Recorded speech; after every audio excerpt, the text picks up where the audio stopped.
Am წუთებში გენერალური პროკურატურის სპეციალური საგამოძიებო სამსახურში ჰკითხავენ აქტივისტ რუსკამ ჭედლიძეს, რომელმაც სასამართლოში მანდატურებთან დაპირისპირებისას ფიზიკური დაზიანებები მიიღო. ის ძალადობაში თბილისის საქალაქო სასამართლოს მანდატურის სამსახურის ხელმძღვანელს დავით მატიაშვილს ადანაშაულებს. ჭედლიძე ბანერის ჭერისთვის დაკავებული მოქალაქეების სასამართლო პროცესის დროს იყო, თუმცა შენობაშიც კი არ შესულა, თუმცა მისი მონაყოლით მასთან მატიაშვილი მივიდა და ფიზიკური დაზიანებები მიაყენა. ძალადობაში მატიაშვილს ადანაშაულებს იურისტი მარიკა არევაძეც. რა კომენტარები გაკეთდა დაკითხვაზე შესვლამდე მარიამ ლეკიაშვილი მოგიყვება პირდაპირ ეთერში.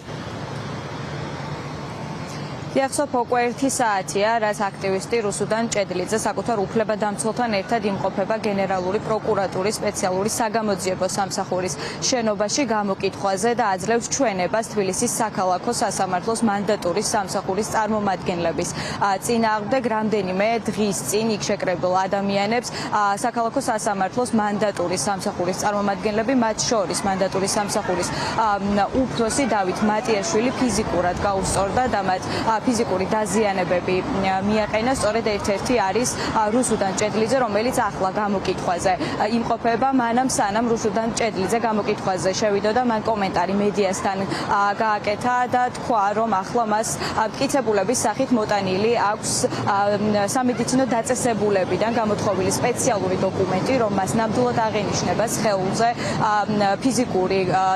ფიზიკური დაზიანებები, თუმცა როგორც რუსუდან ჭედლიძე აღნიშნავს, ეს დოკუმენტი ახლა საგამოძიებო უწყებებისთვის არ არის მთავარი მტკიცებულება, ვინაიდან მას დღემდე აღენიშნება სხეულზე ფიზიკური ძალადობის კვალი, ასევე მტკიცებულებების სახით მას მოტანილი აქვს ის ვიდეო მტკიცებულებები, რომლებიც იმ საღამოს გადაიღეს მოქალაქეებმა, იქ შეკრებილმა მოქალაქეებმა მობილურით, სადაც ნათლად ჩანს, რომ მანდატურის სამსახურის თანამშრომლები ნამდვილად ფიზიკურად უსწორდებიან იქ შეკრებილ ადამიანებს, როგორც რუსუდან ჭედლიძემ თქვა ამ შემთხვევის შემდეგ მან მიმართა საგამოძიებო უწყებებს, რომ დაეწყოთ გამოძიება მომხდარ ფაქტთან დაკავშირებით და ის სწორედ დღეს დაიბარეს გამოკითხვაზე, რათა მისცეს ჩვენება, როგორც რუსუდან ჭედლიძე ამბობს საკუთარ მოლოდინებზე, მას არ აქვს საგამოძიებო უწყებებიდან სამართლიანი გამოძიების იმედი, თუმცა როგორც ის აღნიშნავს, სამართლიანი სასამართლოს პირობებში ის აუცილებლად დაამტკიცებს საკუთარ სიმართლეს.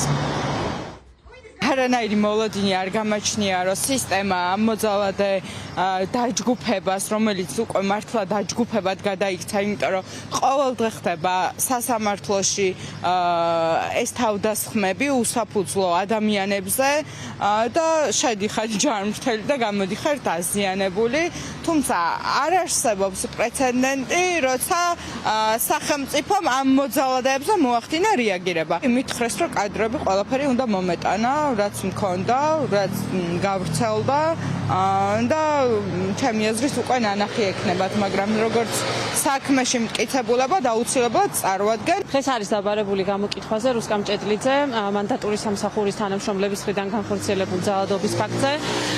მნიშვნელოვანი არის, რომ ეს არ არის პირველი შემთხვევა, როდესაც თბილისის საქალაქო სასამართლოს მანდატურის სამსახურის თანამშრომლები ან თავად უფროსი ახორციელებს ძალადობას მოქალაქეებზე. ამ უწყებას არაერთი საქმე აქვს გამოძიებაში, თუმცა სამწუხაროდ მიუხედავად იმისა, რომ 1 წელზე მეტია გამოძიება მიმდინარეობს, ამ დრომდე არანაირი შემაჯამებელი გადაწყვეტილება არ მიუღია პროკურატურას. რუსუდან ჭედლიძე არ არის ერთადერთი, რომელზეც საქალაქო სასამართლოში მანდატურის სამსახურის წარმომადგენლება იძალადეს, ასევე მათი ერთ-ერთი მსხვერპლი არის უფლებადამცველი მარიკა არევაძე, რომელიც ხვალ არის დაბარებული გენერალური პროკურატურის სპეციალური საგამოძიებო სამსახურში და ხვალ უკვე მარიკა არევაძემ უნდა მისცეს ჩვენება საქალაქო სასამართლოს მანდატურის სამსახურის წარმომადგენლების წინააღმდეგ.